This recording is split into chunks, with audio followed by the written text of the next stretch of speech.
Good morning, everybody. I'm very happy to share some minutes with you during this PhD summer school promoted by IFITT and by a lot of colleagues and friends. And I'm honored to share this moment with you and would like to move. I mean, you have seen my face. You are not losing a lot if I move to some slides.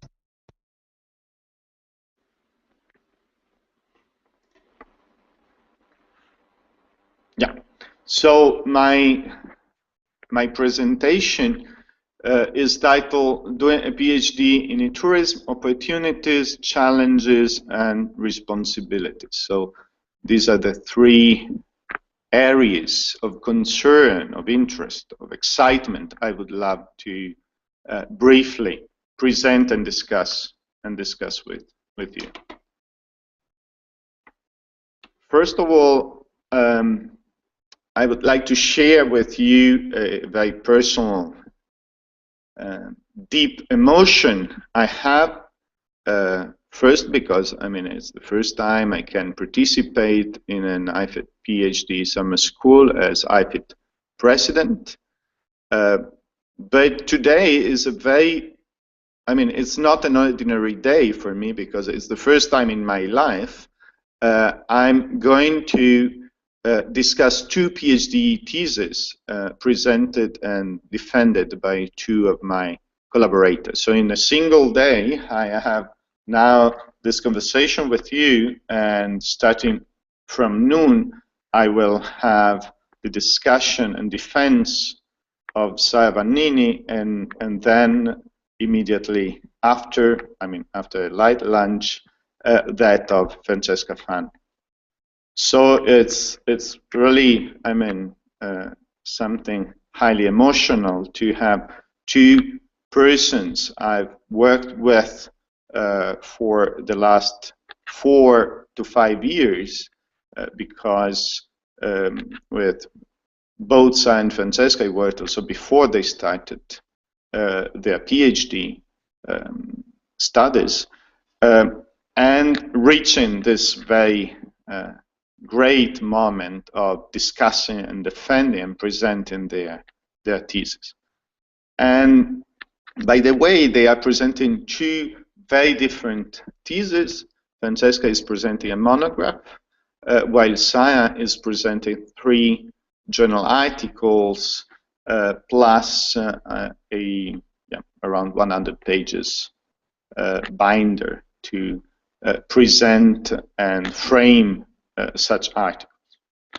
And I must say, it hasn't happened today, but in just a few days ago, I've also got the information that Saya, who is the same Saya who's going to defend today, as well as another PhD student of mine, Asta, they have got a scholarship to continue their research being funded by the Swiss National Science Foundation.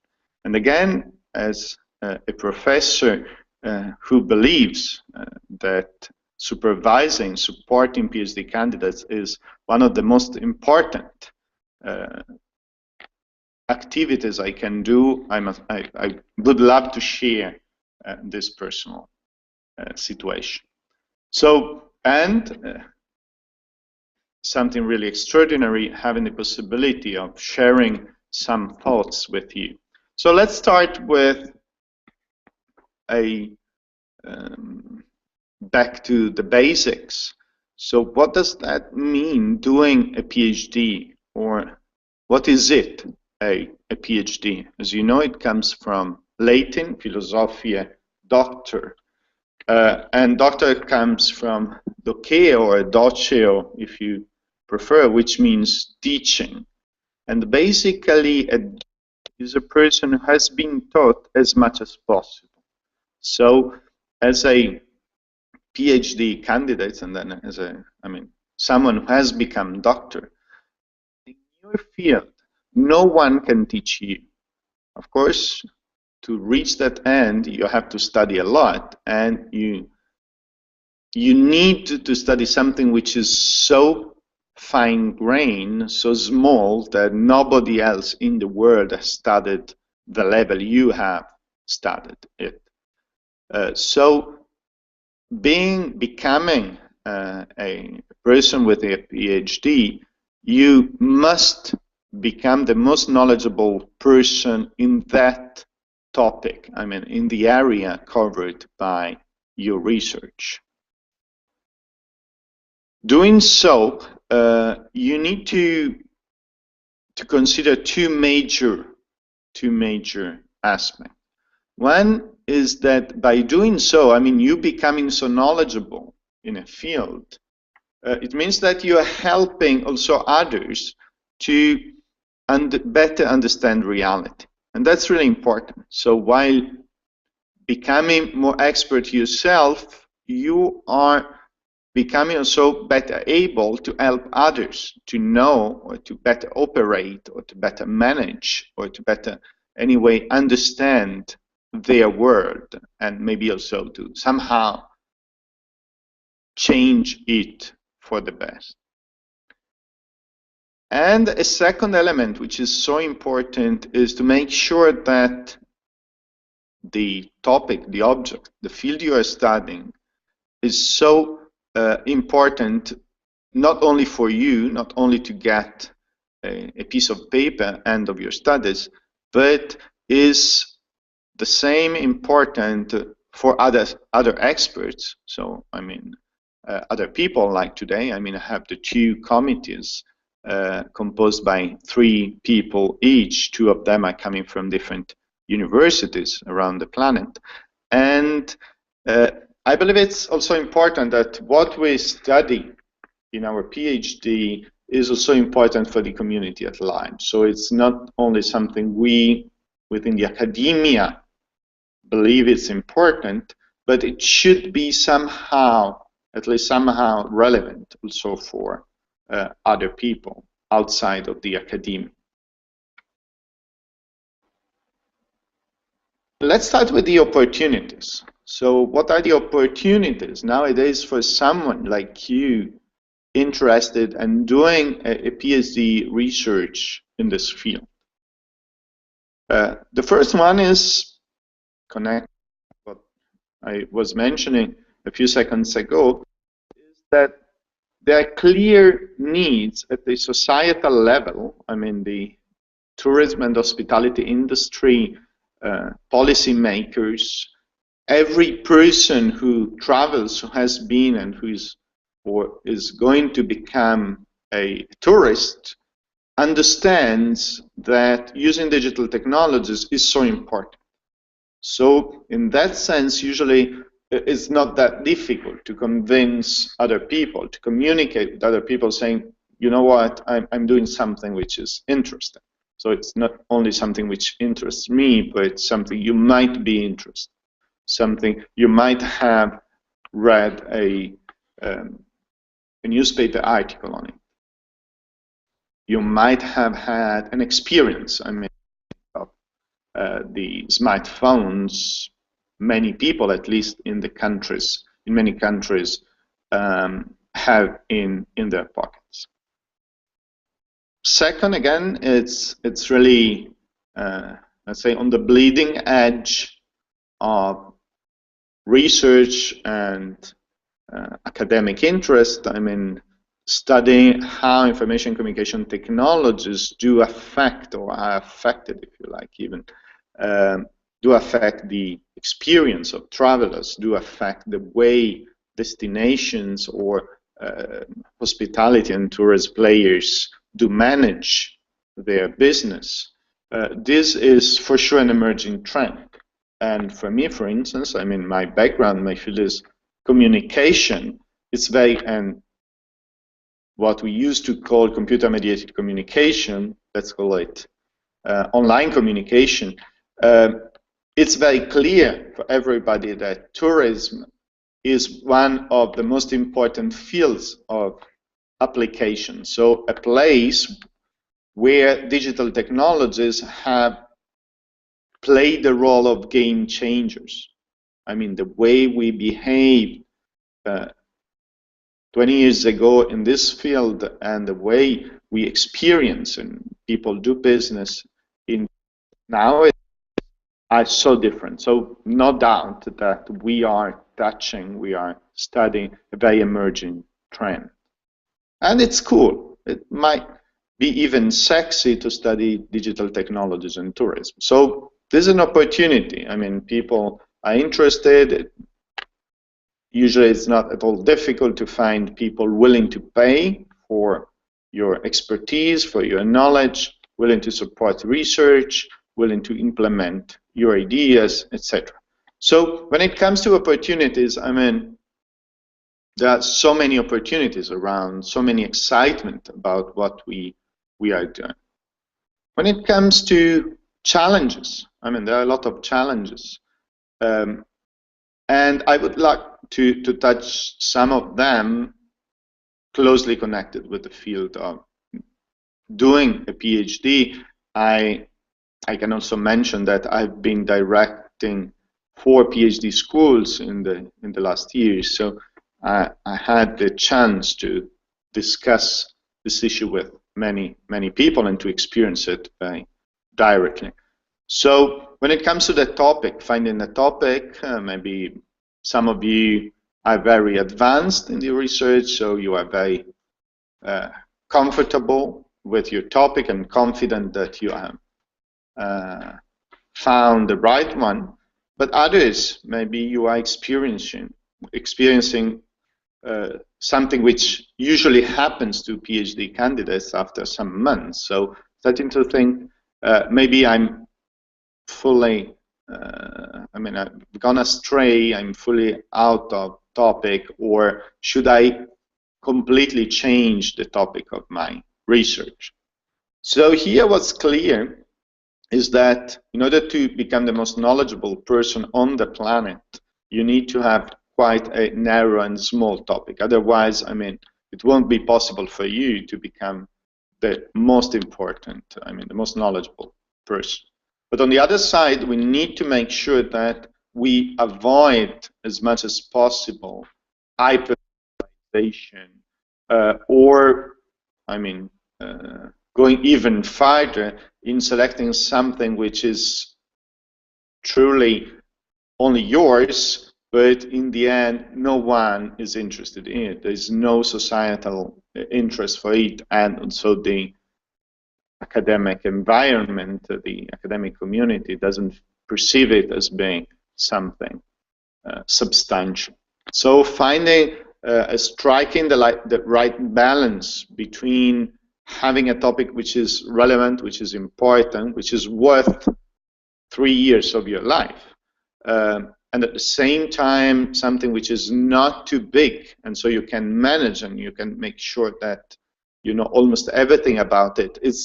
It's a very important activity, and there, I mean, the conversation with your peers, with supervisors, with other people, like in a PhD, summer school, is so important to help you refine the perspective. But once you have found it, I mean, don't change it. I mean, sometimes, again, people are tempted to take side ways or other possibilities. Make sure once you have found the right topic, don't leave it and finish your PhD.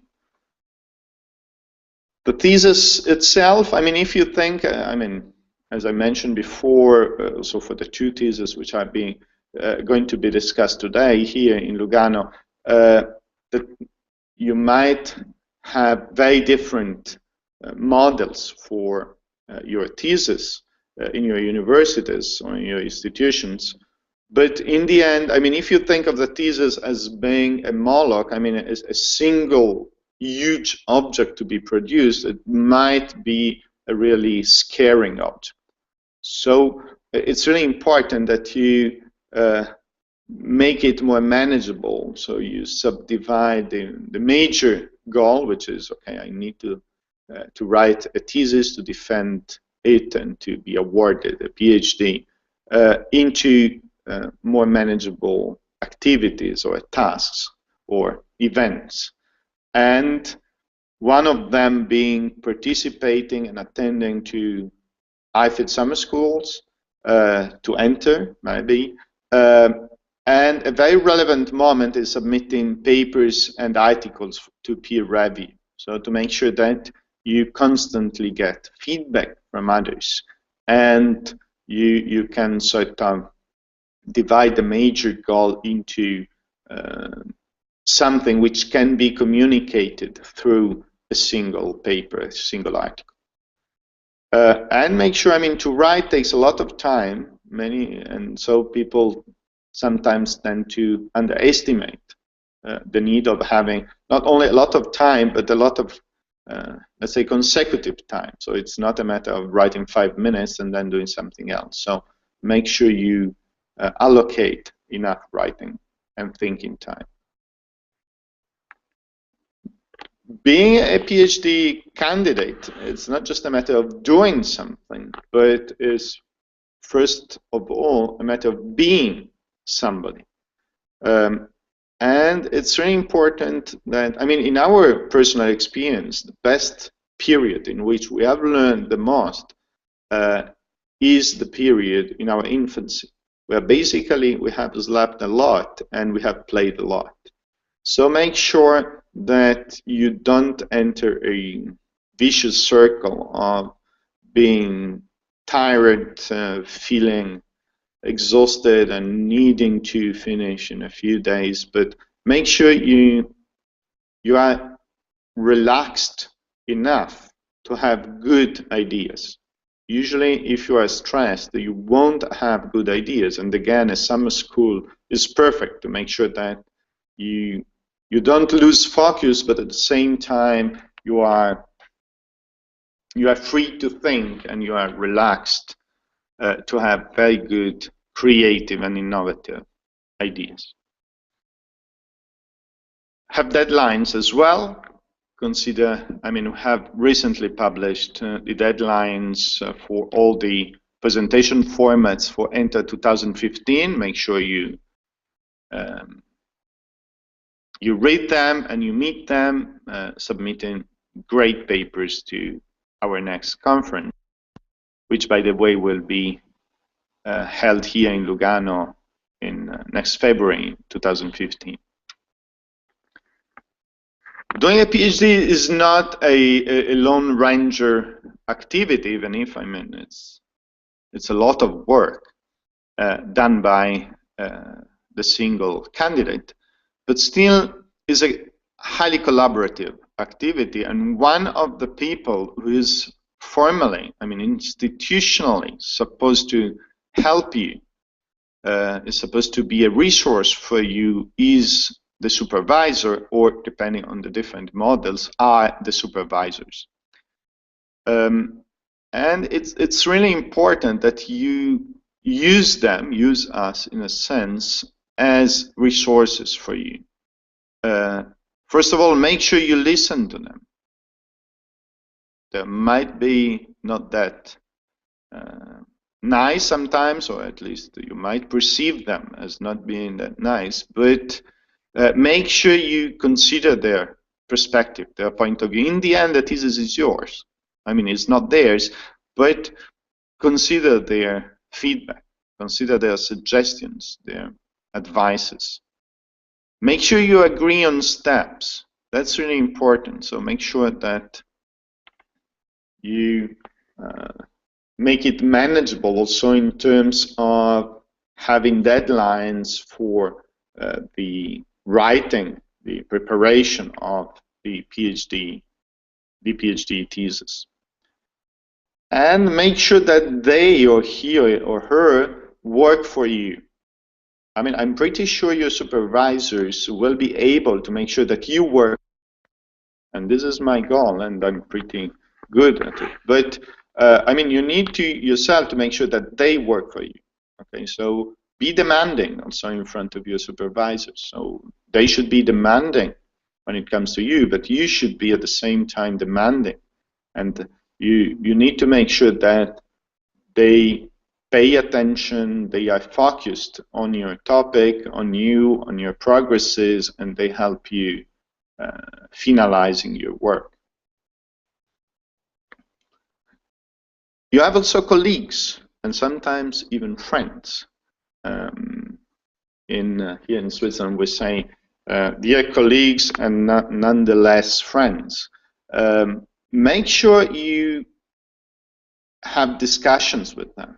And the summer school is, 100% in a sense, the best way together with conferences, the best way to have discussions, informal discussions with people interested in similar or the same topic.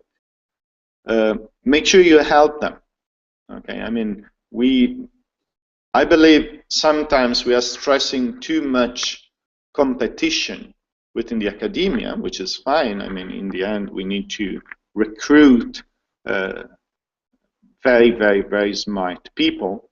But if we stress too much competition and we avoid, it ends up avoiding collaboration. And without collaboration, it's very difficult to have good ideas, or if you have good ideas, it's very difficult to implement them, to, for instance, demo them. As you know, we say publish or perish, but for instance, in IT, we prefer to say demo or die. So make sure you are able to provide evidence of your ideas. So make sure you help people. The best way of being helped, make sure you help them, and they, in the end, will help you. And one of the major help we can provide to colleagues is peer review, because through peer review, in a sense, we dialogue with them. We help them better understand their thoughts, their ideas, improve their communication skills, and make sure that they make the point. So they can show the added value of what they have found, what they have thought, putting it in the right context, within the right literature review, within the right framework. But let's go to responsibilities. Okay, so a lot of opportunities, a lot of challenges, but I believe we have in the academia also a lot of responsibilities. We are not doing an ordinary profession. Every profession is important, but it's not just a work. You could say, okay, I've worked my 8 hours or whatever, and that's it, basically. So, we are very lucky people. Okay, so, we do something we really love. Okay, otherwise, please, if you don't like your PhD research, stop doing it. There's no reason at all, if you don't like your research, to do it. So we do what we love, we do what we like. We have quite flexible approach. We travel quite a lot, not as tourists, but it's business tourism or study tourism, if you like. We have very nice colleagues, and so we are really lucky people. But why is that so? We need to think. And many times, if we think the resources we are using, such resources are being conferred or provided by public money, by public administration, by the government, ministries, or whatever. What does that mean? It means that the society at large believes that what we do is so important that everybody in society should put us in the best conditions to do our job. Okay, so basically, the society at large, the community in which we live, is investing in us. So we are an investment, and we need to pay back. That's really important. So the ROI of society in the field of research and academic disciplines are you. Okay, so make sure you understand that it's not like sort of being it's not a beauty contest. Okay, sometimes, okay, so I'll go back to my face so you understand that it's not, okay, so it's not a beauty contest. So it's not saying, okay, I've got money to do my research because I'm smart, I'm nice, I'm cool, okay. But that's because society thinks that we are smart enough to have good ideas. And so they invest in us. They give us money, they give us time, they ask others to do more boring stuff, to travel less, to wake up earlier in the morning, just because they think that if we are in the best situation, we can have very good idea. So first element I would love to stress is sense of responsibility. So we have a huge responsibility in front of society, in front of our communities. And so we need to feel this social responsibility, and we need to share with others. I mean, I was projecting before on a slide a picture in which Jimmy Wales was awarded Doctor honoris causa in my faculty. And I mean, it's really strange and quite sad that in the universities we are thinking of Wikipedia as a place where students and sometimes also academics are going to copy from. We need to think Wikipedia and all other sharing systems as a place we as experts go and share with others. So it's not a place, I mean, we, our students, I mean, so a bachelor student should be an expert, so there is no reason to study on an encyclopedia. But as experts, we are supposed to share with others freely, not only on journals you need to pay an awful lot to get access to, and not only in a way that only academicians can understand. So make sure that every time we think something which is hopefully interesting, true, worth thinking it, we start at the same time thinking, how can I share this? With whom? Who might get a benefit out of it? Okay, and let's make sure that thinking that way we can share more. Okay, we can tell the others that their investment is producing something. What I was suggesting in the slide is avoid omphalloscopy. Omphalloscopy was a meditation practice. I mean, as a meditation practice was very interesting, which consists in watching and contemplating your navel, your belly button. Okay, so you are fully concentrated on yourself. Okay, and I believe sometimes we in the academia tend to have that approach. So we are so concentrated on our community, on our colleagues, on our competitors, that we will lose the contact with reality, with society, with other people, real human beings who are waiting for us to provide something interesting and something good for them. Okay, let's go back to sharing. And this is my second last slide.